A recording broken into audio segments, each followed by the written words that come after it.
হাওড়া নদীর নাব্যতা বৃদ্ধির মধ্য দিয়ে শহর আগরতলাকে বন্যার হাত থেকে রক্ষা করার জন্য সরকারি পদক্ষেপ নিয়ে বিধায়ক দীপক মজুমদারের আনা একটি দৃষ্টি আকর্ষণী নোটিশের জবাব দেন মুখ্যমন্ত্রী ডক্টর মানিক সাহা।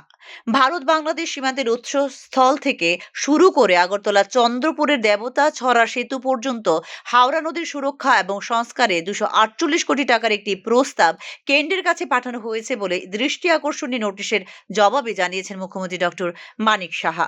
বৃদ্ধি এবং তার যে শক্তিশালীকরণ ইত্যাদি প্রদান করে হাওড়া নদীর বাঁধের জন্য একটা ড্রাফট কনসেপ্ট পেপার তৈরি করা হয়েছে। মোট 248 কোটি টাকা এবং তহবিলের প্রাপ্যতার উপর কাজ ইপিসি মোডে হাতে দেওয়া হবে। এছাড়াও এখানে মাননীয় বিধায়ক উনি এই বিষয়ে আরো বেশি অবগত আছেন, উনি নিজেও মেয়র আগরতলা মিউনিসিপাল কর্পোরেশন। এছাড়াও হাওড়া নদীর ড্রেজিং এবং রিজুভেনেশনের জন্য মোট 145.71 কোটি টাকার একটি কনসেন্ট পেপার ভারত সরকারের জলশক্তি দপ্তরের কাছে আগরতলা স্মার্ট সিটি লিমিটেড সহায়তায় 8/12/2000 হাওড়া নদীর ডেইজিং এবং সংস্কারের জন্য 145.71 কোটি টাকা পৃথক আরেকটি প্রস্তাব কেন্দ্রীয় জলশক্তি মন্ত্রকে পাঠানো হয়েছে বলে জানিয়েছেন মুখ্যমন্ত্রী ডক্টর মানিক সাহা।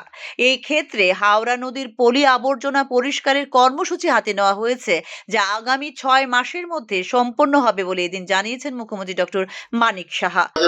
পাঠানো হয়েছে, যার techno economic appraisal and techno economic feasibility study করা হচ্ছে এবং সম্ভবত বিবেচনা করে তার অনুমোদনের অপেক্ষায় আছে। বর্তমানে পূর্ত দপ্তরের জলসম্পদের বিভাগ থেকে হাওড়া নদীর গর্ভে জমাকৃত পলি, স্তূপীকৃত আবর্জনা এবং নদীর চর পরিষ্কার করার জন্য একটি বিশেষ কর্মসূচি হাতে নেওয়া হয়েছে, যা আগামী 6 মাসের মধ্যে সেটা শেষ করার প্রচেষ্টা থাকবে।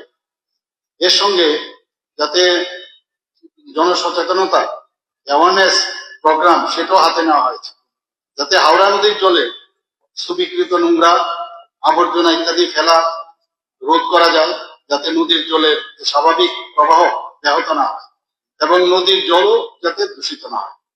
এখানে উল্লেখ্য নদীর পার্কে মজবুত রাখার জন্য তথা নদীর উপযুক্ত নাব্যতা রক্ষা করার জন্য হাওড়া নদীর পার্কে অনধিকার দখলমুক্ত করার প্রয়োজনীয়তা আছে।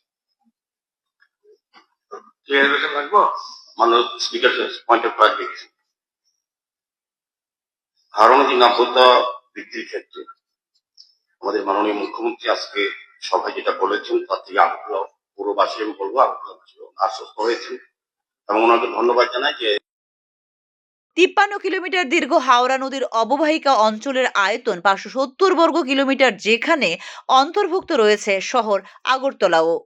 পাহাড়ি ত্রিপুরা থেকে শুরু হয়ে আগরতলা ছুঁয়ে পার্শ্ববর্তী বাংলাদেশ ঢুকে তিস্তায় গিয়ে মিশে গিয়েছে হাওড়া। ত্রিপুরা স্পেস অ্যাপ্লিকেশন সেন্টারের পর্যবেক্ষণ অনুযায়ী পলি জমে ধীরে ধীরে নাব্যতা হারিয়ে ফেলেছে হাওড়া নদী, যার ফল ভুগতে হচ্ছে শহর আগরতলাকে। পলি জমে নদী ভরাট হয়ে গতিপথই পাল্টে গেছে হাওড়ার বলে উঠে এসেছে গত 50 বছরের সমীক্ষা রিপোর্ট নিয়ে তুলনামূলক পর্যালোচনায়।